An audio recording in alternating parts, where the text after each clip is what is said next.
I'm curious, when you hear the word cables, do you run for the hills or do you get excited? Well, after you've watched today's tutorial, I hope that if you're fearful of cables, you will now be excited about them. I want to answer some of the most commonly asked questions about knitting cables, show you some very basic examples, and how you can get started today to knit your very first cable.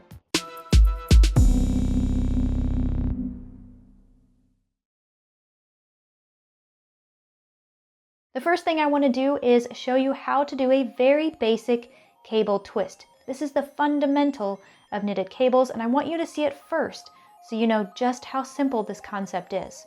After we have a look at the very basic principle and fundamental of knitting cables, I will spend some time answering some questions that come up. We're also going to have a look at a few different types of cabled stitches. Now, I personally use this book called 400 Knitting Stitches by Pottercraft. It's a complete dictionary of essential stitch patterns, and I really recommend that you pick up a copy of this book. It's really great to practice some knit stitches, in particular the cabled stitches.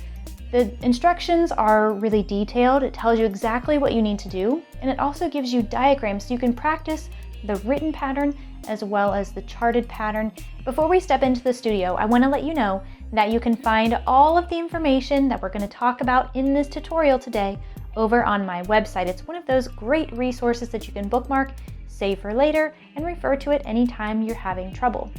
So you can find that linked in the description below as well as right here on your screen. I also just want to say a really quick thank you to my sponsor, Red Heart, for allowing me to teach you this technique today. I'll be using Red Heart Baby Hugs in the medium weight. It's a really great, versatile acrylic yarn that I use not only for baby projects, but for projects for myself because it's really soft, very easy to use, and it's great for knitting cables because it has great stitch definition and it's easy to work with. All right, first up, let's see how to do a very basic cable twist. I'm working on a very simple 6-stitch cable. If you're working off of that book that I recommended before, 400 Knitting Stitches, you can find this pattern on page 49. It's a great one to start with. So I'm ready to work my cable row. I've already worked my first few stitches, which are really just my edge stitches, and I'm set up to begin cabling. The first thing I need to have is my cable needle. These come in various shapes and sizes. I find that this one works really well for me. And I need to twist this group. So it's a 6-stitch cable. So these 6 stitches are what's making up my cable, and I need to twist them evenly. So I'm going to pull off the first 3 stitches and place them on my cable needle.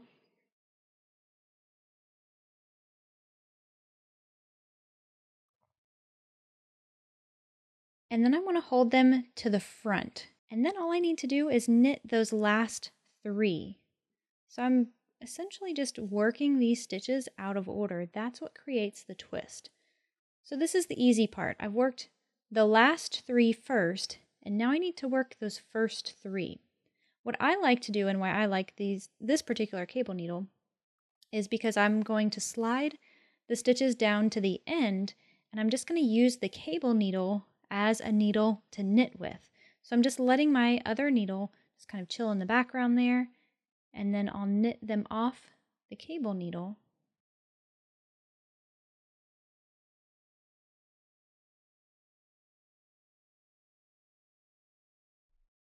And that's all there is to it. I've completed the cable twist for this first section of the pattern.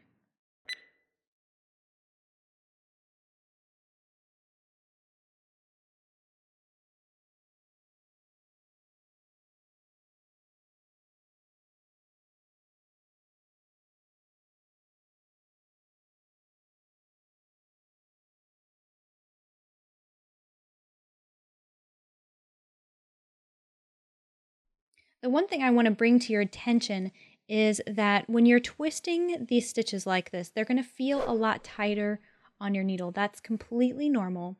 And once you work this row, you'll kind of get through it. And when you start on the next row, that's when you'll really be able to settle things in and your stitches will be comfortable once again. Once you complete your cable row, your pattern is likely going to have you follow up with a bunch of rows where you're not twisting anything.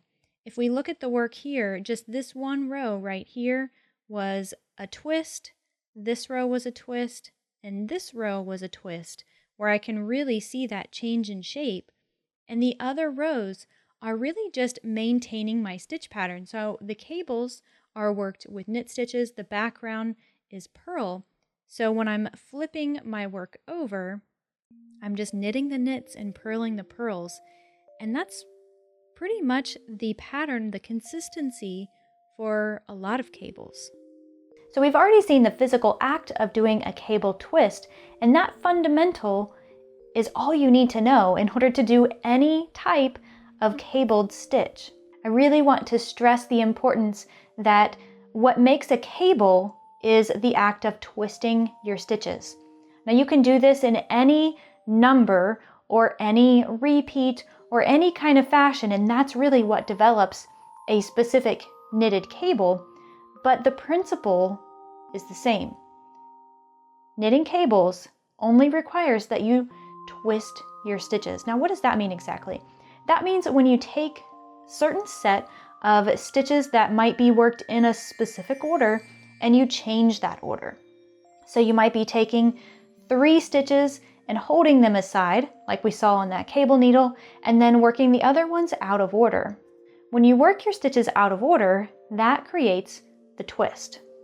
Now the stitch pattern has to do with where those twists are placed, how many twists are going to be there, how many stitches are involved, what the repeat is along the way. Really, the sky is the limit. But I really just want to hit home with my main point right here, which is that if you understand and you know how to twist your stitches, then you can virtually create any knitted cable you want. You could even go as high as saying, I can design my own cables. How cool would that be? Now, I will be the first to admit that I lose track of repeats very often. I like to think that I can keep track of it in my head, but in all reality, a lot of times I get distracted, and I know you do too. My big tip for you here is to work through some swatches first. Don't try to dive face first into a pattern because, well, learn from my mistakes. I tried to just work a cable knitted pattern right off the bat without having any practice on cables whatsoever because I thought, well, I can read a knitting pattern and I've been knitting for a while, I've got this. But I didn't. I failed miserably, and that's just because I didn't have those basics. I didn't really understand the best way to keep track of my repeats, and I abandoned ship. I wasted a lot of time on that project, and I lost a lot of confidence throughout that process too, and I don't want that to happen to you. So take my advice, work through some swatches first. Even if you feel like you don't need to, just do it. After you've worked through several different swatches and you feel comfortable and confident, then I recommend that you proceed with a pattern, a previously written pattern, something that you're not going to try to design on your own. Or even taking those stitch patterns that are within those books that you are following for the swatches. At first, don't try to create your own pattern. I know as a designer that's a hard thing to do, but I recommend that you follow with a written pattern, one that's been pattern tested, so that you can continue to build upon that confidence that you need. After you've completed your first project following a pattern, you've worked several swatches, and you're really going to have a good understanding of how cables come together, and then you can tackle designing something of your own. All right, now let's talk abbreviations. There are a few different ways that you'll see your cable abbreviated or spelled out in your pattern, and I want to bring those different methods to your awareness now so that you have a better chance of following that pattern as you go along. So the most common way that you'll see a cable indicated in your pattern is going to be something like this. You'll see C, some kind of number, and then F or B. Now let's break this down. The C stands for cable. Very simple. There's really nothing that we have to do here. We can just completely ignore this letter. The number is going to be the number of stitches within that cable. So you might see 4 if it's a 4-stitch cable, 6 if it's a 6-stitch cable, 8, 10, 12. Really, the sky is the limit. It can be any number, but just know that that is the number of stitches that is within your cable. Now, F and B. F stands for front and B stands for back. And what those two things tell you is where you're going to pull your stitches when you're working them onto your cable needle. So let's say, for example, you're working a 6-stitch cable and your instructions say C6F. Well, what that means is when you pull the first 3 stitches off of your needle and then place them onto your cable needle, what you'll do is you'll pull that cable needle to the front of your work. On the flip side, if you have C6B, then you're going to pull the stitches off of your knitting needle onto your cable needle, and then you're going to pull that to the back of the work.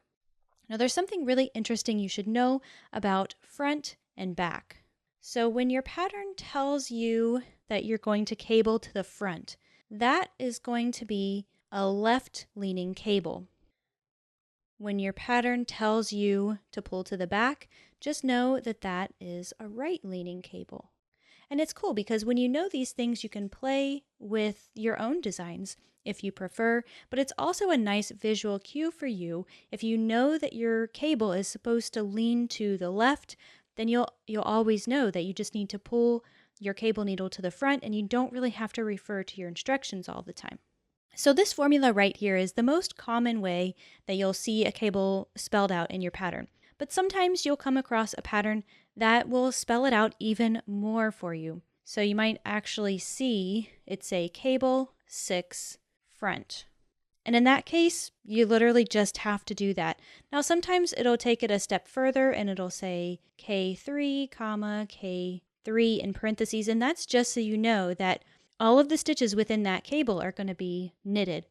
There are some patterns where you might be working with a different stitch. So for example, instead of having an all stockinette cable, you might have part of it be stockinette and part of it might be seed stitch or garter stitch or something like that. But most commonly, this is what you're going to see. The other thing I like that book does is it takes this sentence one step further. So you'll see this instruction, cable 6 front, it'll give you the knit 3 if that's the pattern that you're working on, but then it'll also open up another parentheses and it'll spell it out even more. So it will say, pull 3 stitches from your left needle, place it on your cable needle, pull that to the front of the work, knit 3, and then knit the 3 from your cable needle. For me, as a beginner, that sentence was what I focused on first because it told me step by step what I needed to do. Then once I got comfortable with that, then I was able to kind of follow along with this method, cable 6 front. Okay, I get the idea, I can do that. And then I kind of went to this format here where I was comfortable seeing C, number, front or back. I knew what to do at that point. So that book, once again, is 400 knitting stitches. It has, 400 knitting stitches, but it does have several cable stitches in it as well.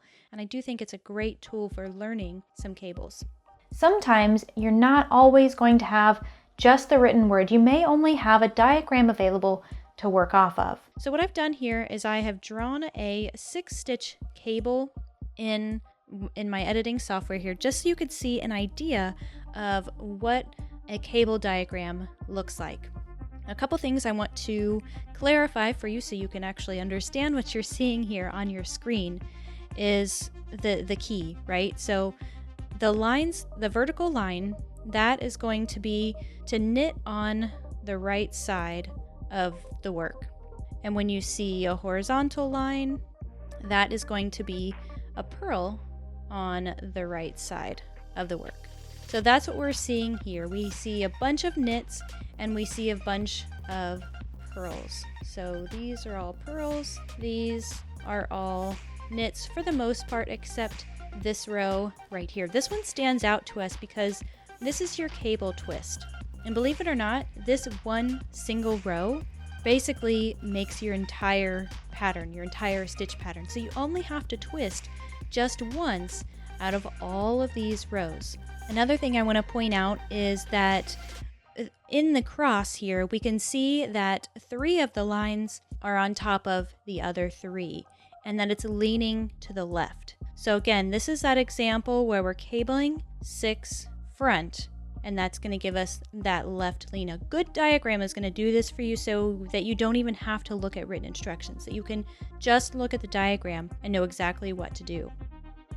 A lot of times what I'll do if I'm following along with the diagram is I ignore most of what you see here. And that's not to say that I just kind of do my own thing, but I think a lot of the information within this diagram is something that you can learn relatively quickly. So for me, the first thing that I focus in on is how many rows are in my repeat. So if we count these out, 1, 2, 3, and a lot of times this is going to be given to you, so you don't even have to do this, but I can see that I have an 8-row repeat, and on row number 7 I'm going to do my twist. That's important thing number 1. The next thing I need to consider is if I'm working this as a row or if I'm working it in the round, because that's going to determine how you read your diagram. If you're working in rows, you're going to follow a similar pattern where you're going down the row. Let's change the color here. You're going to start at one point, you're going to work in one way, then you're going to go up, work back, and then follow that trend. Well, let's say that you're working in the round. In that case, you might start at the same point down here, but you're always going to be going in the same direction. And that's important because when we're knitting in the round, we're always looking at the right side of the work, right? We're not flipping it back and forth. And so that's going to change what stitches that we work. So for example, my first 3 stitches are going to be purls right here. So I'm going to purl 3 and then I'm going to knit 6. Well then if I'm working in a flat row, I'm going to flip my work and then all of my knits become purls and my purls become knits. And I'm probably going into a little bit more detail than you probably need, but making this association is when you're going to have that aha moment, that when you flip your work, knits become purls, purls become knits.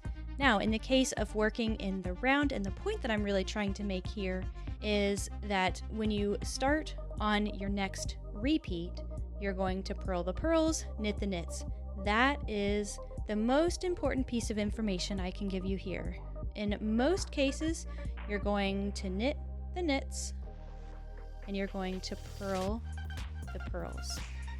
When you realize this, most of the information on this diagram is going to be completely irrelevant. The main thing that you'll want to focus in on is the cable twist, where it occurs, and which direction it leans. Now the big question here is, how on earth do I knit cables in the round? Whether it be on double pointed needles or on circular needles, the physical act, let's go back to the fundamentals here, is going to be the same. We're going to use a cable needle and we're going to twist those stitches, and that's how we're going to create the cable. Now let's look at a quick example of a hat that I'm working up now with some cables so I can show you just how simple it is to knit cables in the round. The first twist, we're going to gather 2 stitches on our cable needle. I'm pulling it to the front, and then I'm going to knit the next 2. So this is an 8-stitch repeat. I've essentially split it in half. Well, the pattern split it in half. And I'm cabling 4 on each side. So I'm basically just working 2 cable twists the same way as before. I've collected them on my cable needle and I'm working them out of order. Now this pattern also requires that I cable 4 to the back. So I'm going to grab the next 2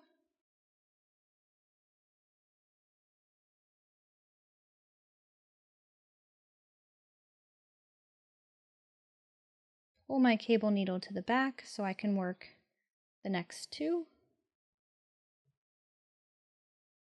My goal here really isn't to teach you this stitch pattern. My goal is to show you that we're not doing anything different while we're cabling in the round. So I'm working on circular needles here because that's what I prefer to work off of, but the concept is the same if you're working on double pointed needles as well.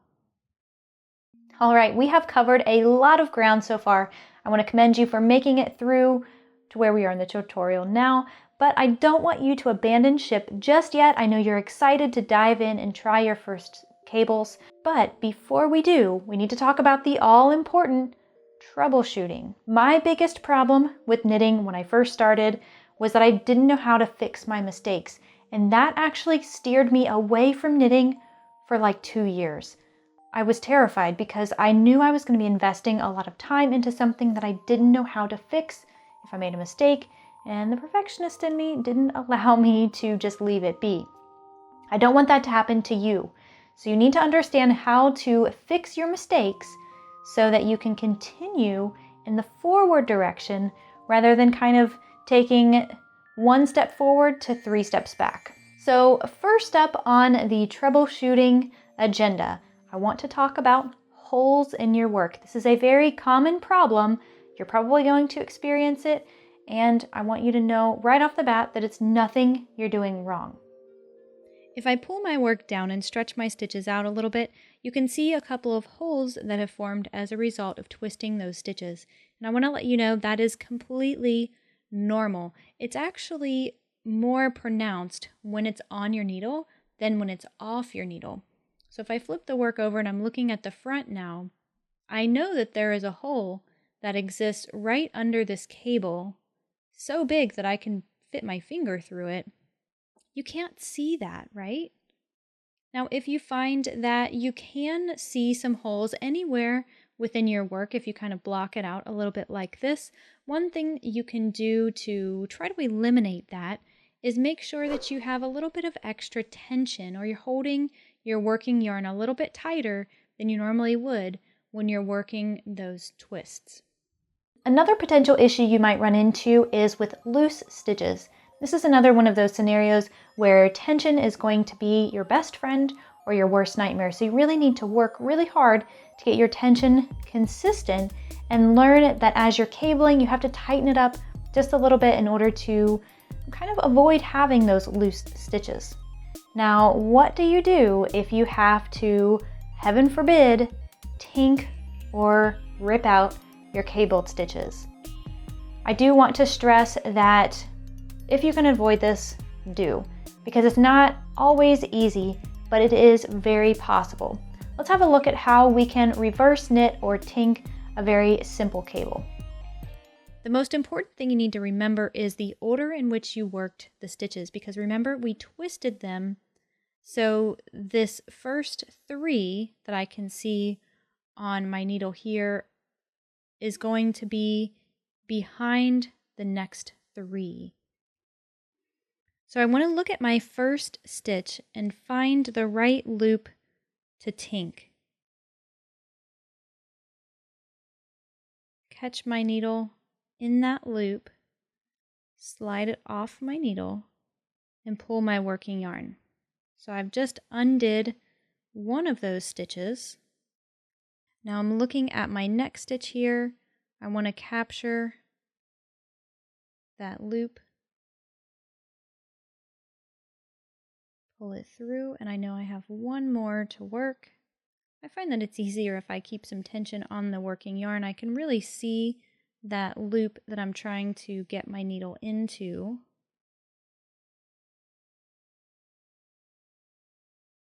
Slide it off the needle. And then place these 3 on my cable needle.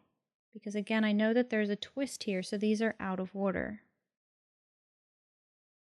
I still have 3 more stitches to tink. But this time, they're in the correct order.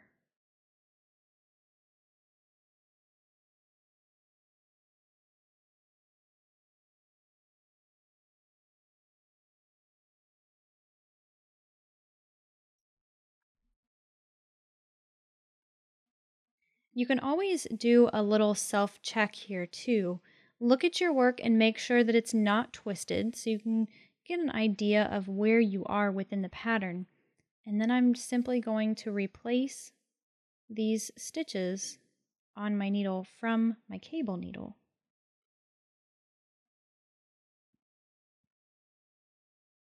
I also really hate giving this advice here, but it really is true. Practice doesn't always make perfect, but practice does make better. I hate that advice because I feel like we hear it so much, we kind of gloss over when we hear it. But in the case of knitting and crochet, practice really does work.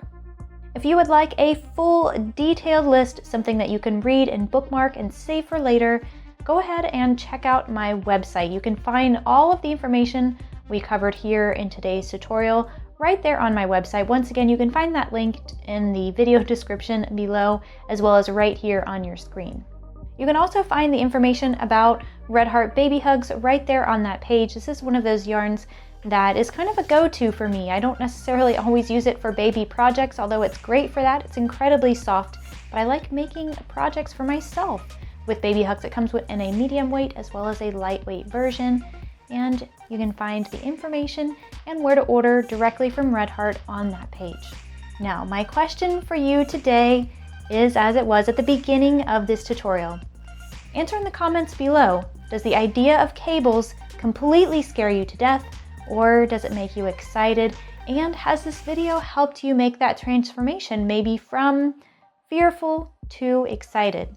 Let me know in the comments below. Be sure to subscribe to the B.Hooked YouTube channel if you haven't done so already, and I look forward to serving you in the next tutorial.